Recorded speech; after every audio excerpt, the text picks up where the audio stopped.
Oi, tudo bem?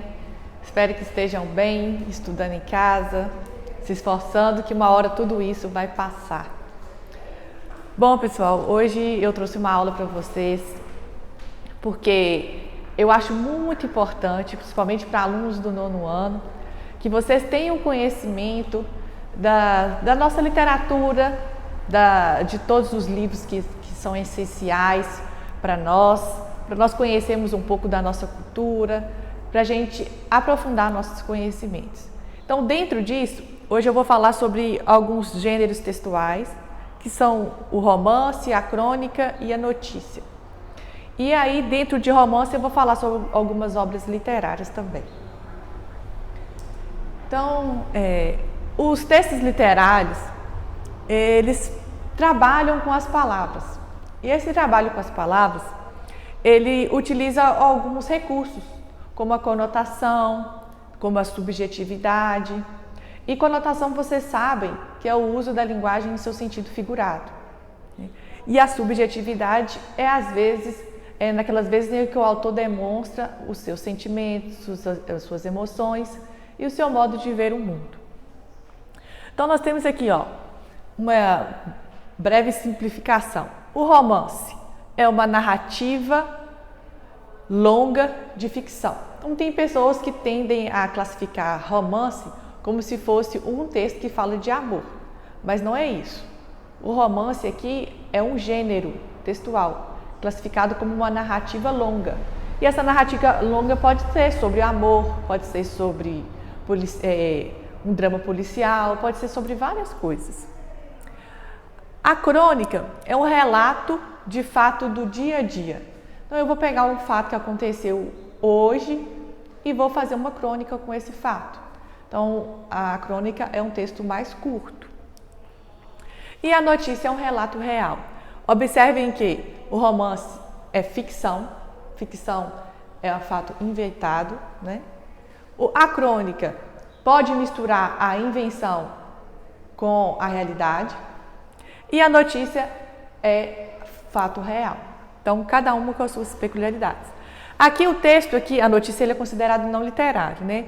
O trabalho dele com as palavras é usado de forma denotativa. Eu não vou usar uma linguagem figurada aqui e também não vou usar a subjetividade, eu vou usar a objetividade, porque o autor ele vai falar de algo que realmente aconteceu. Então, ele não vai dar, na verdade, ele não vai falar sobre o que ele pensa sobre aquele assunto. Ele vai mostrar o assunto em si. E a linguagem, ela não pode ser carregada de linguagem figurada, ela precisa ser real, por isso o uso da denotação. Aí aqui eu coloquei, peguei até essa foto, achei interessante. Uma narrativa longa de ficção é que tem vários livros. Então, todos esses livros falam de determinados assuntos, vários assuntos que muitas vezes não é romance, que não é amor, mas ele trata de fatos ficcionais, né? O que mais se tem hoje na biblioteca são livros ficcionais, né? Se vocês entrarem numa biblioteca hoje, vocês vão ver que a seção de romance ela é sempre maior do que as outras seções. O romance. Definição de Hegel, epopeia burguesa moderna. É uma consolidação no século XVIII. Momento em que a epopeia era sufocada e no qual o romance ascendeu. Então, o romance surgiu há muito tempo, né, no século XVIII. E a obra precursora do romance moderno, ela foi publicada entre 1605 e 1612. Olha quanto tempo. Aí aqui tem uma obra de Miguel de Cervantes. Olhem só. Dom Quixote de la Mancha. Acho que vocês já ouviram falar dessa obra. Essa obra é muito famosa, né? Conta os feitos aqui de um herói diferente. E essa obra, ela é como se fosse um dos precursores do romance. Então, a gente precisa saber dessas informações, a gente precisa saber como que surgiu a literatura brasileira, como que a ficção entrou. Então, a gente precisa ter conhecimento dessas coisas. Depois aqui, eu vou mostrar aqui para vocês as características do romance. Então, como que a gente vai identificar se um livro é romance ou não? Então, a história ela é mais complexa. O leitor se aprofunda na trama, conhece bem cada protagonista. Então, como a narrativa é mais longa, tem mais tempo de descrever os personagens, né? Tem tempo de aprofundar em sua personalidade. Então, a gente conhece os personagens de forma mais, principalmente o protagonista, de forma mais ampla. Os personagens são variados, são vários. O cenário também é variado, pode acontecer em vários locais. O tempo é um período de duração. O tempo também geralmente é um tempo mais longo. O enredo, que é o desenrolar dos fatos, né?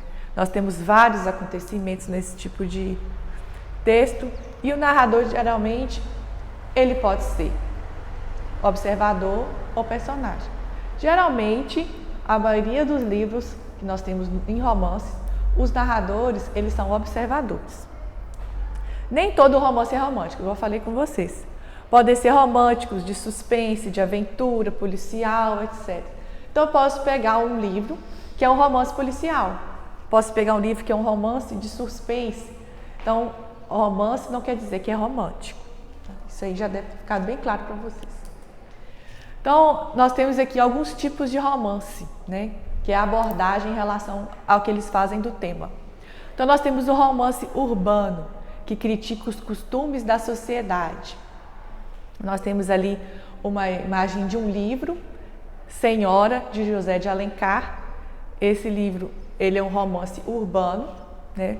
José de Alencar é um autor bem famoso, principalmente da época do romantismo. Então, os principais representantes desse romance urbano, nós temos Jorge Amado, com uma das obras Capitães de Areia, e José de Alencar, com o livro Senhora. Esses livros vocês encontram, acho que em qualquer biblioteca que vocês entrarem. São livros bastante conhecidos. De 1930 a 1945, tem a era chamada a Era do Romance Brasileiro. Então, tem um outro tipo de romance, que é o romance sertanejo ou regionalista, que aborda questões sociais, a condição de subdesenvolvimento, especialmente da região Nordeste. Então, tem uma visão crítica das relações sociais e do impacto do meio sobre o indivíduo. Então, a maioria dos romances regionalistas, geralmente, ele contam aspectos da região Nordeste, na maioria dos contos e livros que nós vemos sobre esse assunto. Os principais representantes que nós temos é o Bernardo Guimarães, com a obra O Ermitão, de Muquem. Temos Graciliano Ramos, com o livro Vidas Secas. Esse livro aqui, já caiu várias vezes em prova de concurso, vestibular, esse livro Vidas Secas. Tanto que quando eu estudei Noverense, a gente fez um estudo aprofundado desse livro, capítulo por capítulo. Nós ficamos quase um mês trabalhando nesse livro. Raquel de Queiroz, com o livro 15. José Lins do Rego, com o livro Menino de Engenho. Banguê e Usina, são 3 obras ali. Érico Veríssimo, Clarissa, Caminhos Cruzados, né? Temos Jorge Amado, com Terras do Sem Fim. Então, esses livros, eles relatam, eles são considerados livros de romance regionalista. Então, a maioria deles vai falar de aspectos da região Nordeste. Tanto que esse livro Vidas Secas, ele fala de um acontecimento que ocorreu lá no Nordeste também. Muito bom esse livro. Eu aconselho que vocês, assim, que não leu, tenham a oportunidade de ler. Outro tipo de romance é o romance histórico. Faz uma reconstrução dos costumes, da fala e das instituições do passado, que foram no início do século XIX. Tem uma mistura dos personagens históricos e de ficção.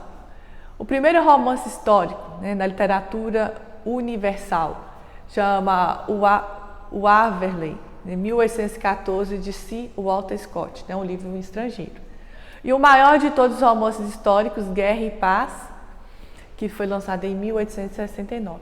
Aqui nós temos um livro histórico brasileiro, de José de Alencar. Vocês repararam que José de Alencar ele já escreveu vários tipos de romance. Então, tem o livro O Guarani, que é um romance indianista. Tem costumes indígenas como foco. Nosso representante, José de Alencar, o Guarani, é um livro, e tem Iracema também, que é um livro. O livro Iracema também já foi cobrado assim, em vestibulares várias vezes. Nós temos aqui também o Indianismo Moderno com Macunaíma, de Mário de Andrade, que também já foi cobrado em vestibulares. Cobra Norato, de Raul Bopp. E Martim Sererê, de Cassiano Ricardo. Então, esses livros aqui são livros regionalistas, indianistas, né?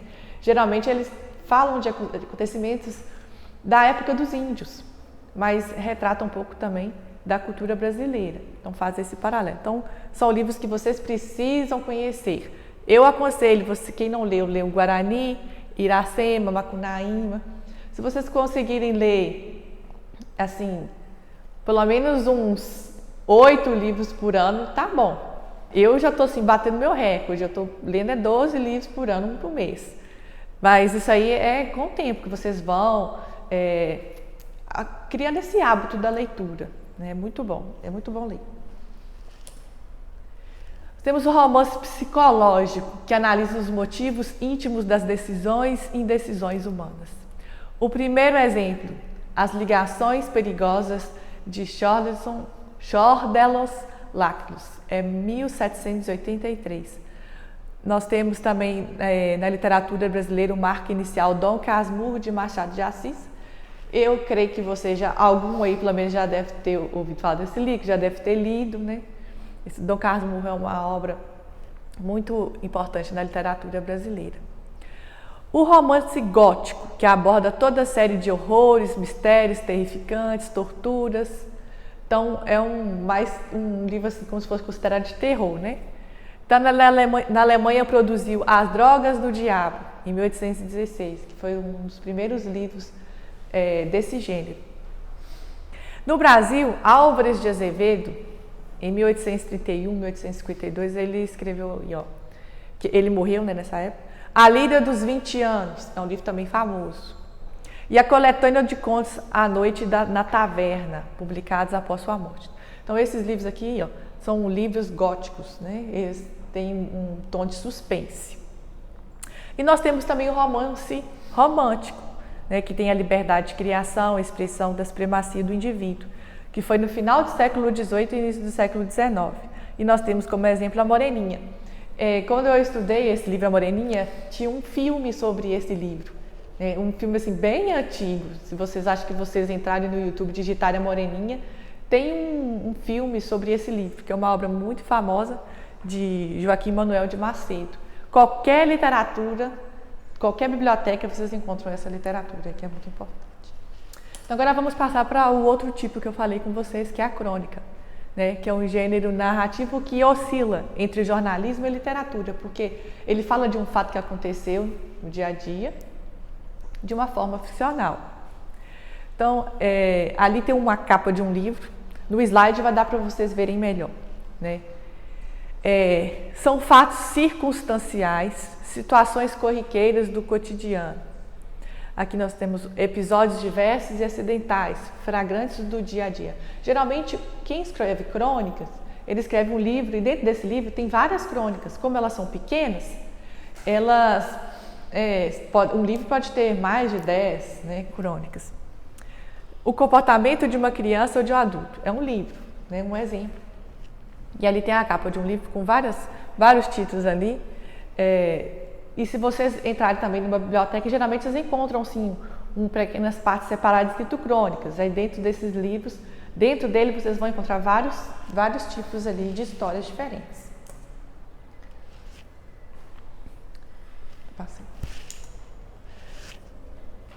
História das crônicas. Então, a origem.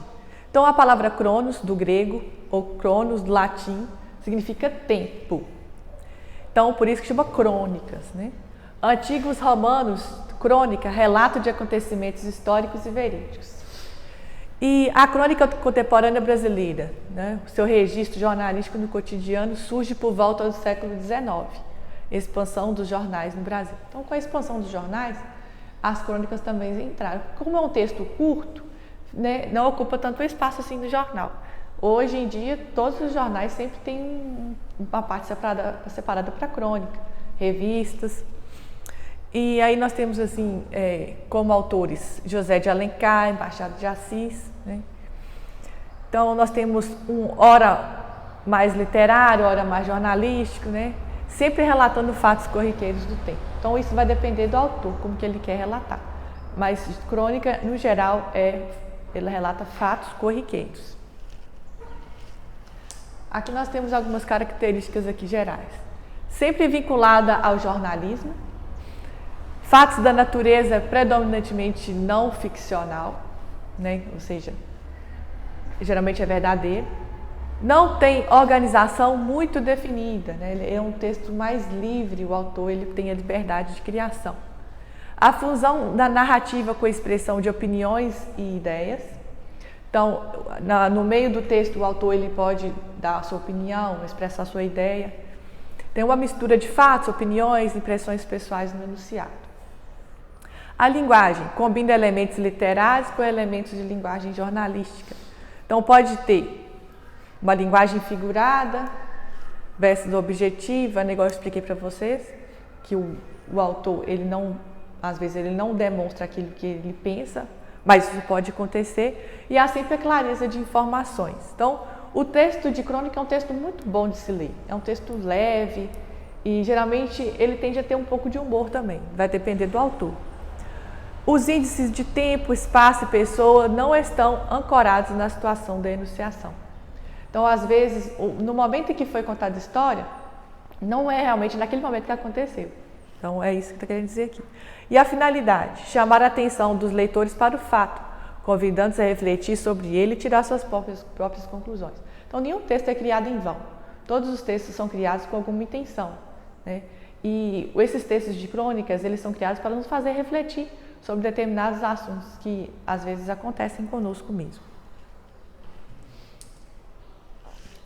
A estrutura e objetivo. Então, qual que ele é?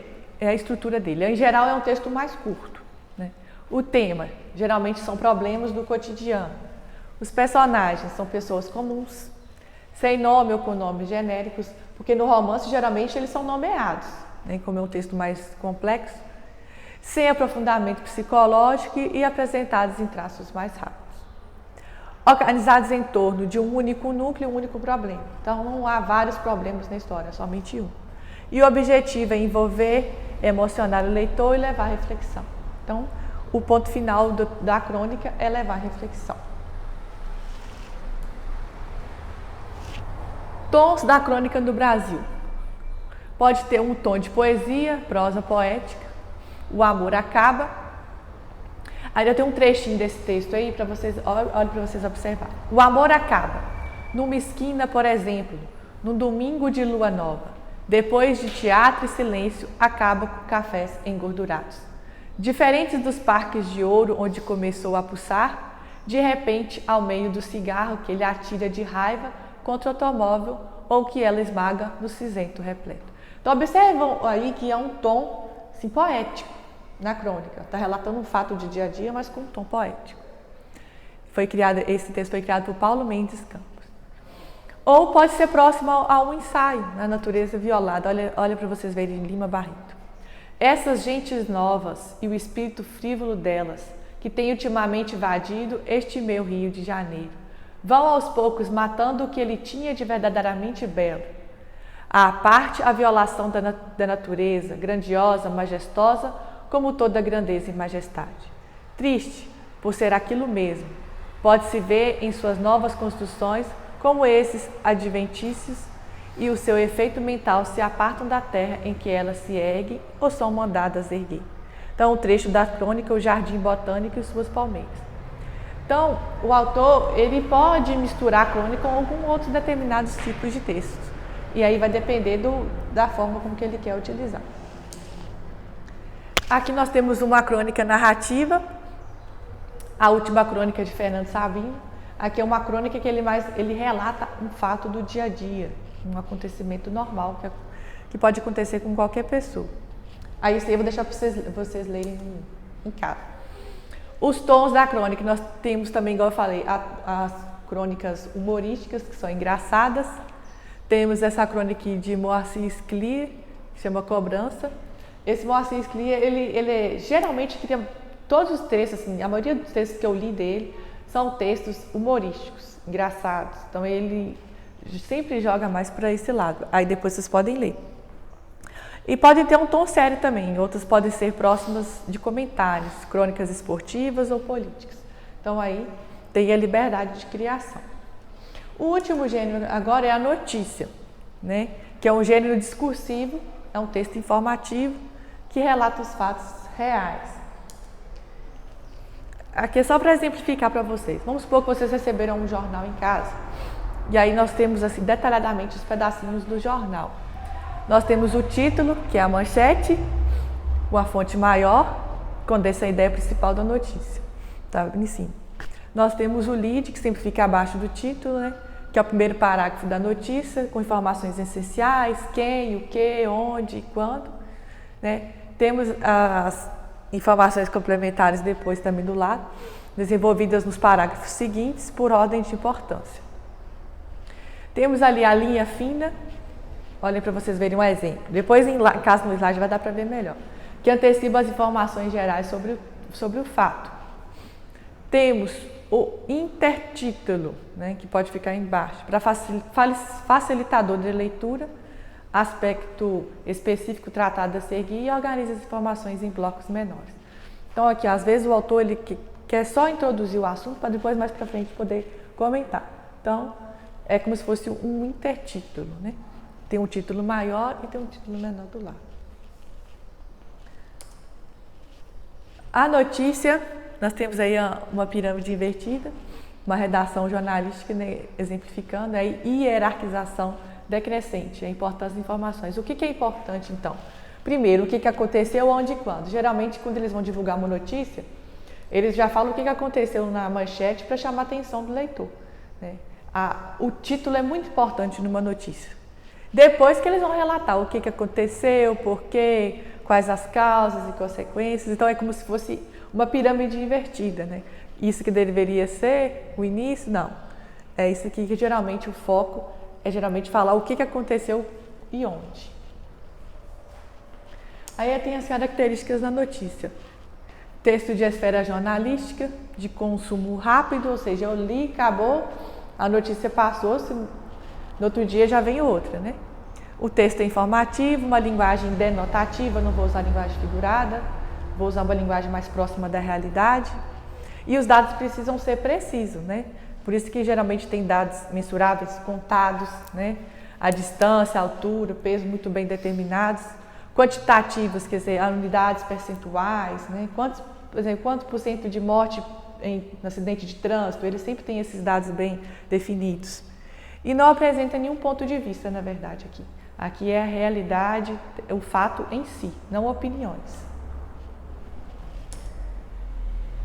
Nós temos, geralmente, a circulação, periodicidade, ela é diária.